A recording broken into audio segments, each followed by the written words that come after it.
selanjutnya kita memasuki sesi diskusi. Terima kasih kepada rekan-rekan yang sudah memberikan pertanyaan pada komunitas Zoom. Oke, selanjutnya saya akan membacakan pertanyaannya. Selanjutnya saya akan membacakan pertanyaannya dari Nita Mutafiah, SMPN 2, Muntai Utara. Pertanyaannya, beda wisata alam biasanya dengan ekowisata itu apa ya, Kak? Ya, ini saya jawab satu-satu dulu atau gabung? Satu-satu aja ya, Yumna ya?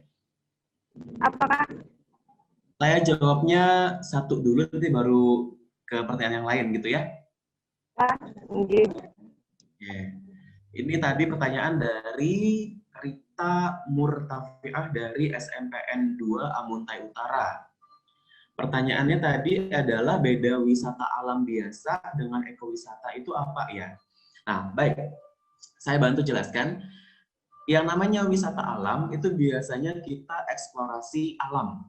Jadi kita berkunjung ke suatu daerah untuk melihat dan menikmati bagaimana pemandangan alam. Contoh kayak misalkan kita pergi ke pantai, kita pergi ke danau, kemudian kita pergi ke pegunungan seperti itu adalah wisata alam. Nah, akan tapi yang namanya ekowisata itu adalah bagaimana kita berwisata dengan rambu-rambu lingkungan. Contoh misal seperti ini.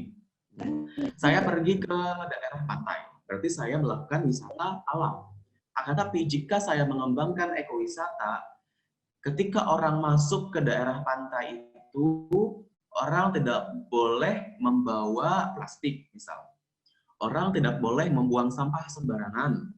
Kemudian orang tidak boleh mencabut tanaman yang ada di sana. Atau orang juga tidak boleh misal merusak fasilitas atau bahkan menggunakan bahan-bahan berbahaya yang bisa merusak ekosistem yang ada di sana. Nah, jadi itu adalah bedanya. Jadi kalau wisata alam kita hanya datang ke suatu tempat lalu kita menikmati alamnya. Tapi kalau ekowisata, entah itu kita datang ke wisata alam, kita datang ke tempat religi, wisata religi, tapi harus diperhatikan tentang aspek lingkungannya. Nah, itu garis bawahnya adalah ekowisata itu terkait dengan lingkungan. Nah, dalam ekowisata itu 3 poin utama sebenarnya yang harus dipenuhi, yang menjadi aspek.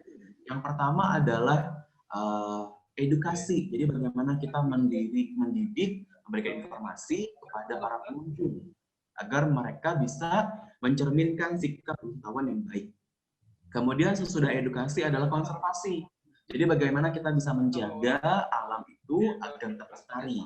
Kemudian yang ketiga, konsep yang ketiga adalah local empowerment. Jadi memberdayakan masyarakat. Contoh tadi karena memang tidak boleh membawa plastik, jadi bagi para wisatawan ketika datang mereka diperbolehkan menggunakan tas, tapi tasnya disediakan oleh masyarakat lokal. Nah, seperti itu ya. Mudah-mudahan bisa membantu dan mudah-mudahan jelas ya, Rita Murtafiah.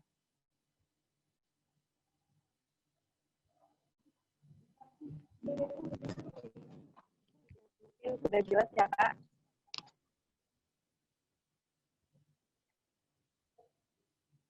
Selanjutnya saya akan membacakan pertanyaan dari Mas Fai.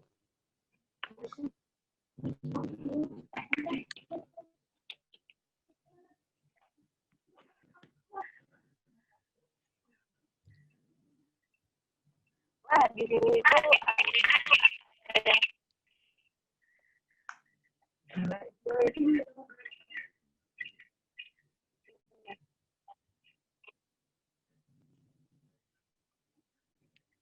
di sini itu ada yang Kak. Di sini itu ada yang nanya loh, Kak, tentang kisaran harga kuliner di Panggang. Nah, mungkin Kakak ada yang ada merekomendasikan tempat makan kuliner di Panggang yang mungkin harganya terjangkau dan tentu enak. Oke. Sesuai dengan budget ya, apalagi untuk mahasiswa gitu ya. Ya. Baik, kalau kita bicara tentang itik panggang itu yang lumayan terkenal ya, lumayan terkenal dulu nih sebelum bicara harga gitu ya. Yang lumayan terkenal itu ketika Bapak dan Ibu datang ke Amuntai dan melewati ada jembatan Banua 5. Nah, di turun jembatan itu persis di samping jembatan ketika kita turun dari jembatan sebelum lampu merah di sana. Nah, itu ada memang warung yang menyediakan itik panggang tanpa tulang. Selain itik panggang tanpa tulang, juga di sana ada belibis juga. Tapi, nah tadi bicara mengenai harga. Kalau di sana harganya lumayan tinggi sebenarnya. Kisaran malah ada yang sampai 50.000 per porsi. Tapi kalau mau hemat sebenarnya, ya, kalau mau hemat nih, kalau Fuad menyarankan kalau nanti Bapak dan Ibu datang ke Nusa Utara, gitu ya, mau berwisata di sana, kita bisa datang ke tempat yang lain di daerah jembatan Paliwara. Biasanya di sana lebih murah juga harganya. Kalau aku pribadi biasanya belinya cuma itiknya aja, itik panggangnya aja tanpa nasi seperti itu. Nah, jadi kisaran harganya itu dari 40.000 ada. Dari 40.000 satu porsi. Kemudian sampai kalau beli bis itu ada yang sampai 80.000 per porsi. Tidak ada yang sampai jutaan kok, tenang aja. Tidak ada yang sampai jutaan. Jadi biasanya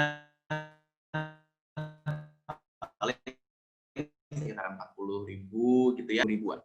Begitu. Yumna.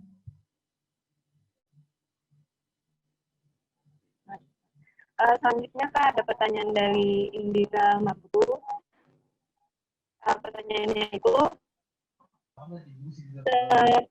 tentang Kakak selama ini bagaimana pelaksanaan adat semakin Banjar? Apakah adat-adat itu masih dijalankan oleh masyarakat di zaman sekarang? Gimana Kak? Oke. Ini kayaknya lumayan sama juga ya, nyambung juga dari pertanyaan dengan Lauren Berutu Iya, dari Medan tentang Medan juga ya, Yumna ya. Kita gabung boleh Yumna ya. boleh. Pengamatan saya selama ini pengantin adat Banjar itu di Hulu Sungai Utara, kalau di kota besar, jujur ini sudah mulai ditinggalkan. Bahkan pakaiannya pun sudah mulai dimodifikasi, kemudian adat-adatnya, prosesi-prosesnya sudah banyak dihilangkan. Karena memang contoh seperti kayak mengenal pasangan. Mengenal pasangan kalau orang zaman dulu bukan secara personal dari satu orang laki-laki ke orang perempuan dengan pacaran yang seperti sekarang kita sudah banyak lihat. Tapi kalau orang zaman dulu, laki-lakinya bilang sama orang tuanya, Ma, Mbah, ulun hendak kawin. Ya. Jadi, Mama, Bapak, saya ingin menikah dengan seorang perempuan yang ada di desa sebelah. Nah, nanti kalau sudah bilang seperti itu, orang tuanya bakal mengorek informasi bagaimana si perempuan ini. Begitu. Nah, sekarang sudah tidak ada lagi. Jadi biasanya sekarang kalau anak-anak muda, mereka sudah punya pilihan sendiri. Mereka punya pilihan sendiri. Nanti kalau sudah punya pilihan sendiri, datang, Ma, Bapak, ini adalah pasangan saya. Saya mau menikah dengan ini. Udah, kayak gitu aja. Gitu. Tanpa biasanya melibatkan orang tua untuk mencerna, untuk mengamati sang pasangan. Dan dalam prosesi adat pengantin Banjar, walaupun sebagian sudah tidak dijalankan, tapi sebagian ada yang dipertahankan.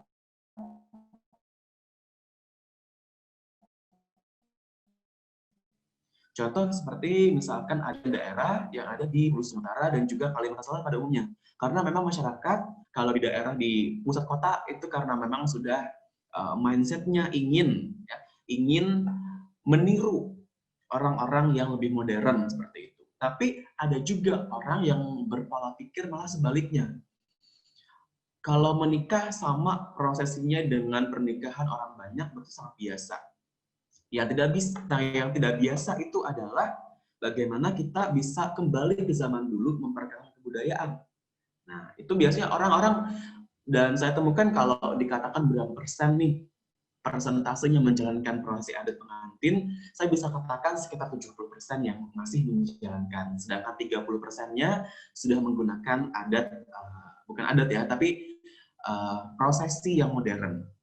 Kemudian tadi Lauren Berutu juga menanyakan, bagaimana perkawinan jika laki-laki atau perempuan dari luar suku Banjar? Apakah mengikuti seluruh syarat-syarat adat yang ada? Nah,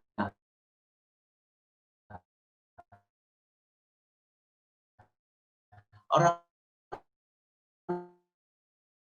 Banjar sebenarnya di Kalimantan Selatan sendiri ada suku Bugis. Nah,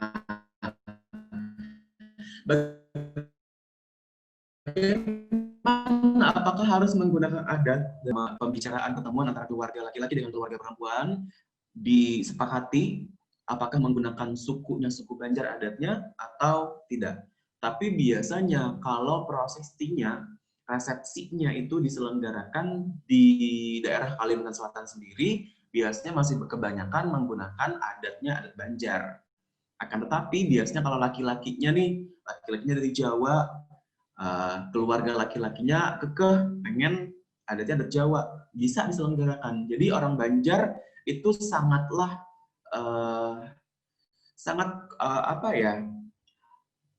sangat bisa menyesuaikan dan tidak pernah memaksakan kehendak dalam menjalankan adat begitu. Selama tidak mengurangi esensi dan juga kehikmatan proses perkawinan. Begitu Yumna. Iya. Selanjutnya ini ada pertanyaan dari Muhammad Aditya Maulana. Apakah ada wisata baru untuk tahun ini di daerah HSU? Baik. Nah, kalau bicara mengenai wisata baru ya Yumna ya tadi ya, Aditya. Wisata baru yang ada di Hulu Sungai Utara yang baru dibuka dan baru diresmikan itu sudah saya sebutkan di awal tadi ya tentang adanya kampung ekowisata. Sekarang juga disebut sebagai Kampung Tangguh Banua. Letaknya adalah di Banyuhirang. Jadi di sana potensi pariwisatanya sudah mulai dibuka, sudah mulai dikembangkan. Bagaimana ada wisata rawaknya, bagaimana masyarakat ketika datang, ada wisatawan datang, mereka bisa memberi makan ikan-ikan di sana, mereka bisa menikmati bagaimana pemandangan di tengah rawa, sekaligus mereka juga kalau pulang bisa membawa oleh-oleh khas kerajinan dari Hulu Sungai Utara. Jadi di sana sudah lumayan lengkap nih tempat wisata yang baru, ya ada di desa Banyuhirang, Kecamatan Ampel Selatan. Begitu. Iya. Ya kita lanjutkan pertanyaan dari Ana Hakim. Apakah ekowisata itu sudah dilaksanakan? Tadi kan sudah dijelaskan sama Kakak Fuad juga, tapi mungkin dilaksanakannya tuh udah berapa lama ya Kak? Oke. Kalau pertanyaannya apakah ekowisata sudah dilaksanakan? Jawabannya adalah sudah. Karena dalam wisata, apalagi orang-orang yang memang sudah menjadi duta wisata, pasti kita akan mengenal Ya.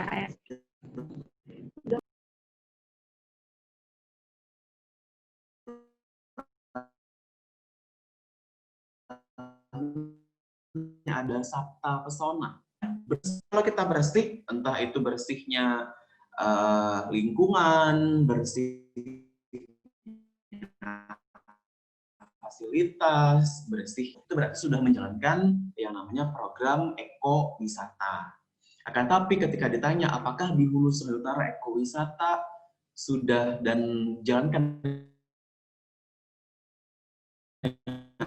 maksimal, menurut saya belum maksimal. Karena kita masih bisa melihat ada sampah, kita masih bisa melihat bahwa lingkungan di sana belum diperhatikan kebersihannya, begitu. Jadi kalau ditanya apakah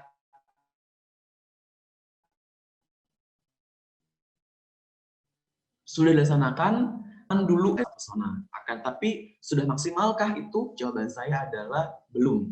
Dan ketika ditanya lagi bagaimana nih supaya maksimal, itulah peran dan diperlukan kerjasama antara pemerintah dengan masyarakat, antara pihak penyelenggara wisata dan juga wisatawan untuk bersama-sama membangun kesadaran bahwa ketika kita berwisata, kita tidak boleh hanya datang dan memberikan kenangan yang kotor, tapi harus memberikan kenangan yang bagus, menjaga kebersihan di sana agar anak cucu kita yang datang ke tempat yang sama masih merasakan keasrian, kenyamanan seperti apa yang kita rasakan. Seperti itu, Yumna.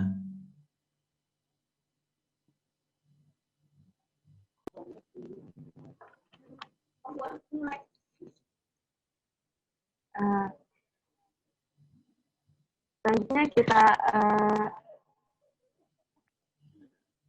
membacakanlah pertanyaan terakhir dari Ahmad Khalid Wajibi. Nah, tadi kan sudah dijelaskan Kakak Fuad juga tentang pembuatan atau pengolahan kain sasirangan kan ada di beberapa daerah atau kabupaten. Nah, adakah ciri khas tersendiri untuk kain sasirangan Pulut Amuntai, misalnya motif bunga lilas atau teratai yang sesuai dengan ciri khas Amuntai? Gimana ya tanggapannya? Terima kasih Bapak Farid Wajibi. Menanyakan tentang motif ya. Jadi kalau kita bicara motif, ini juga alhamdulillah gitu ya, alhamdulillah Yumna dan teman-teman semua, alhamdulillah kemarin itu Hulu Sungai Utara kita berhasil meraih juara 2 lomba desain motif dan juga pewarnaan kain sasirangan menggunakan bahan pewarna alami. Nah, ketika ditanya apakah ada ciri khas untuk motif yang ada di Amuntai, sebenarnya sampai hari ini kita belum punya motif yang dipatenkan bahwa itu adalah miliknya Hulu Sungai Utara. Kenapa? Karena ketika kain sasirangan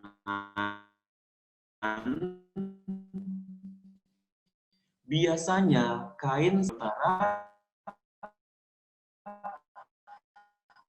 berasal dari kota Banjarmasin.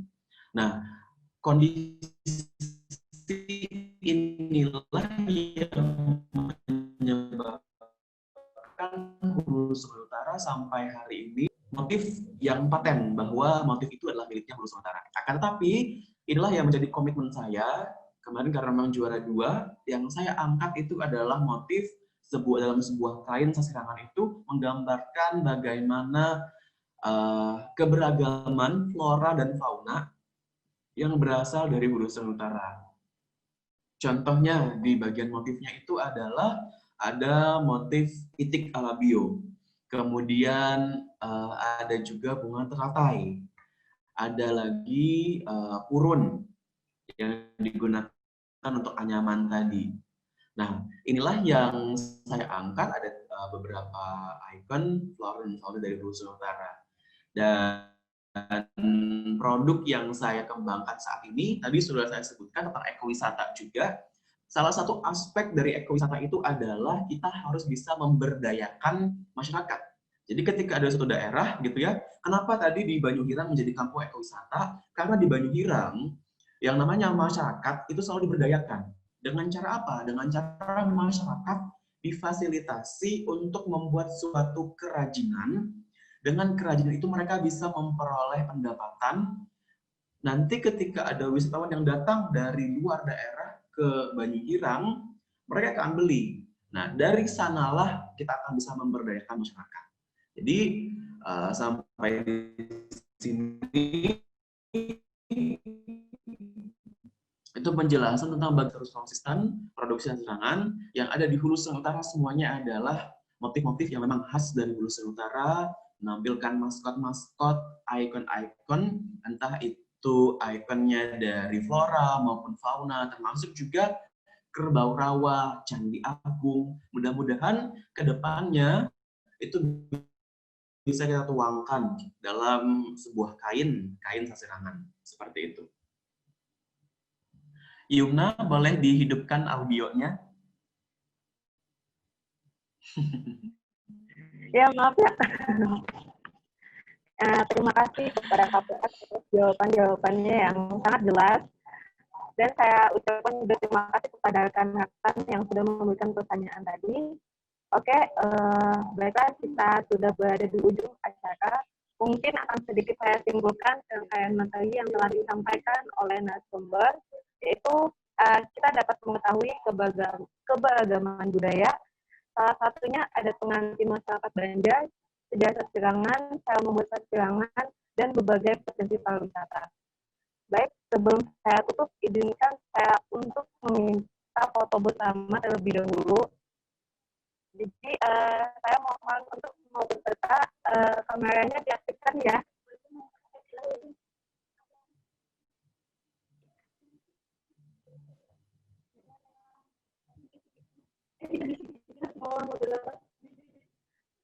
Ya, yang belum diaktifkan bisa diaktifkan dulu. Jadi kita ada kenang-kenangan.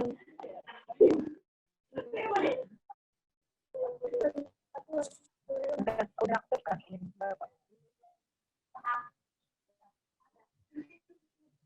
Satu, dua, tiga. Satu kali lagi ya.